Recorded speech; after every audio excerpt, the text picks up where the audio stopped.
All right, guys, welcome back to another video, and this video is going to be on my workout routine.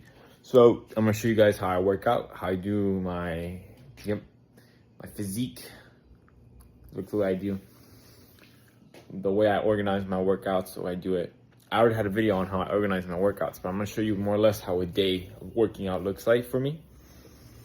And let's get to that. So let's go into the workout. All right, guys, so whenever I'm starting my workout, I always do stretch. I'm not gonna give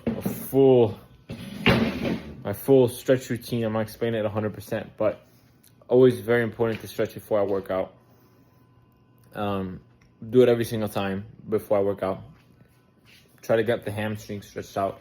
I do a mixture of dynamic stretching and static stretching. So I do some of these kicks where I just go and I go stretch out my legs. Try to kick as high as you can. Do a few of those. Then I do some splits. I've been trying to get the splits for like the past few weeks. Practice some splits. Get as low as I can. I usually do about a few sets of this. Holding it for, my legs look so skinny. Oh my goodness. That's a bad angle. Hold the splits for a little bit. Do about 3 sets of a minute each. I'm planning on actually doing another video in the future where I'll be explaining my stretch routine and how my stretching works, because my stretching routine is actually, I do one morning stretch and I do, well, right before I work out, another stretch. And then sometimes I even do one after I finish working out. So that's going to be another video. So I hope you guys are excited to watch that one. So that's my stretching. Always stretch before you work out. So very important. And after, if you can.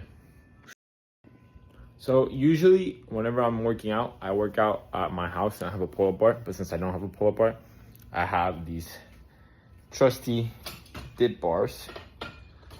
I'm gonna show you guys right now. I have these dip bars.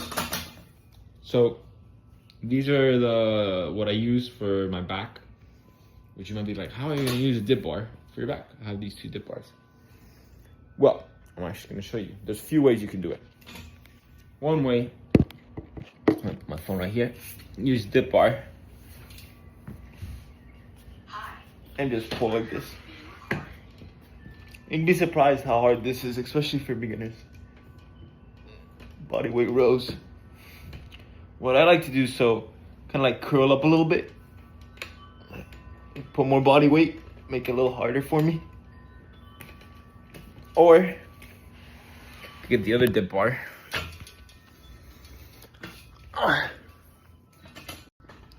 Get the other dip bar. I had to cut it out for a sec. The video is getting too big. So I'm recording on my phone. The videos each segment can't be more than like a minute or 2. So I got this other dip bar here. I hope you can see 2 dip bars. Oh shoot. 2 dip bars.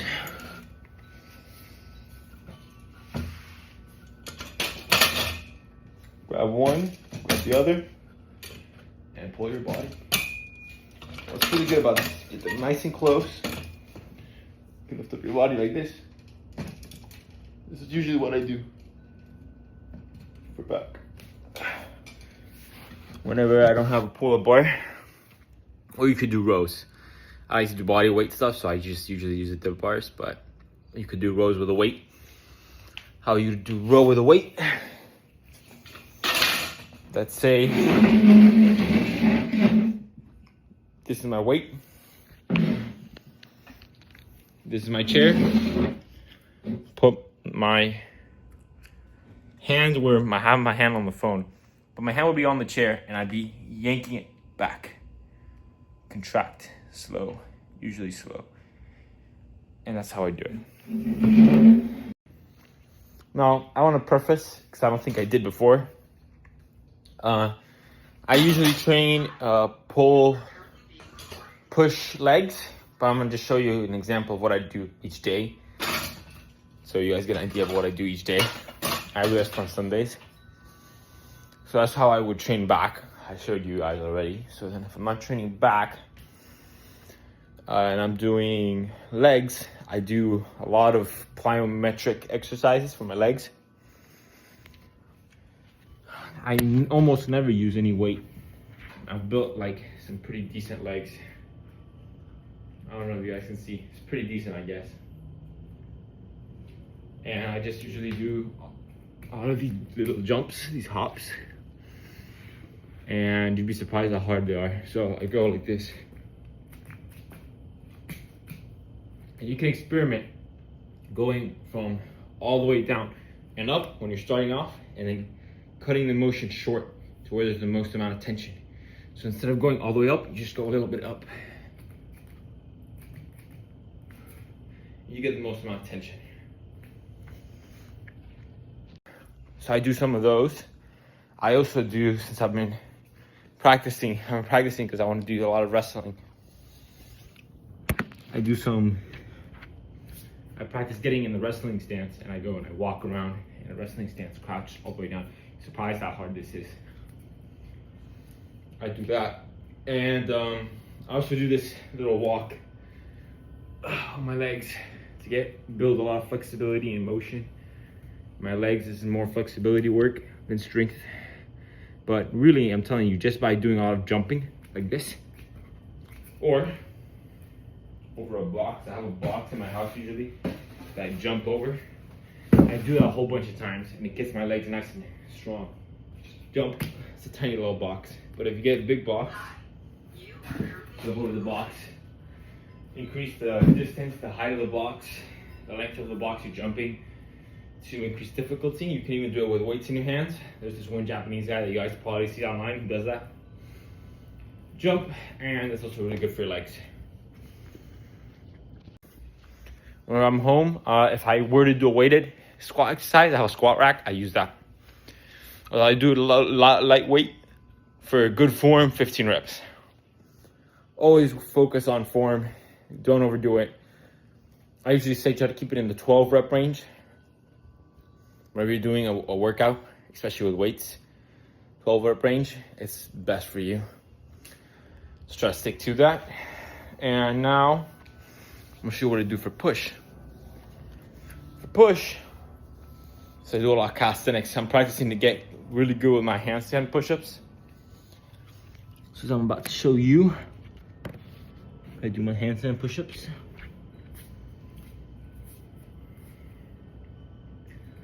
I put my hands on the floor, and I practice with some, before I practice with, let me see if I can show you guys how to do easier versions. So an easy version would be focusing on the crow pose first. I call this crow pose. Copy this. Work on that if you're gonna work on to handstand push-ups. These are some basic calisthenic progressions. After the crow pose, I say before you work on any calisthenics pushing movement, you should be able to do at least 20-25 good solid push-ups, which is shoulder to shoulder. Shoulder width. You have your arms where your shoulders are. Chest touch the ground and all the way up. If you can do 20 to 25 reps of that, then you're good to start. So I showed you crow pose. Then we have pike push-ups, which I can just like float off of. Work on pike push-ups. Then from pike push-ups, you can work on your headstand.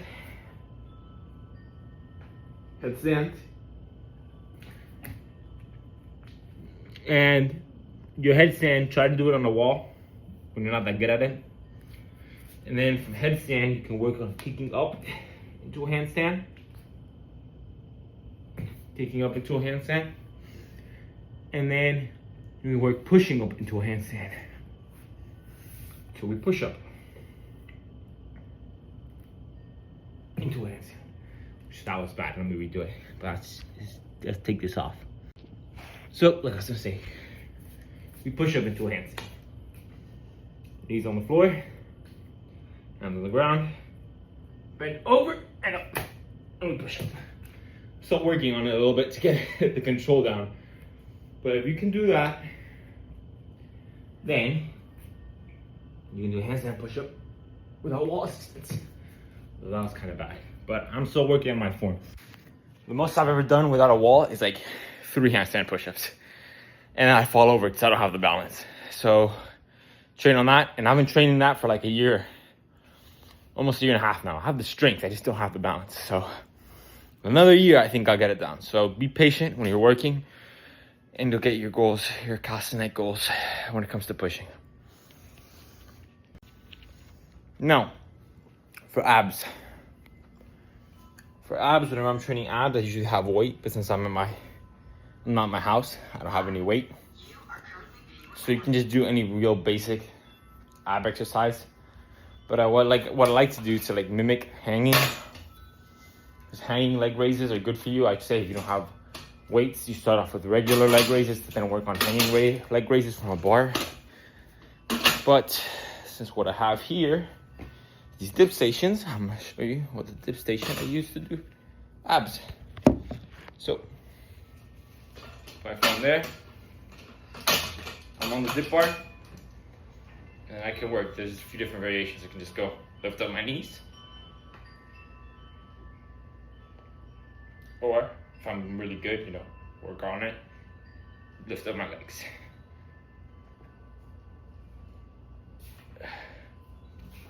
And if you work on it, you'll get better. The more you work on it, the better you'll get. So stick to it. And also, I try to do that once every 2 days. Abs once every 2 days. And I abs every day, to give some time for my abs to rest. And Sundays I skip. Second days of Sunday, I don't do it. Sundays, always a rest day. And also, I don't just work on handstand push-ups. When I'm doing push, I'm gonna have to go back on that. So I also work on my push-up variations, progressively getting closer and closer to my waist when doing the push-ups. And I do planche negatives. So I lift up my legs whenever I'm going down. My legs are up and then I fall. Just so you guys can see when I'm doing it. My hands are here. I'm pushing up, by the way. Get in push-up position. Hands get pretty close to my waist. And then I hit the ground. Front view, so you guys can see me from the front. Go like this. And then hit the ground. And that's how I do it.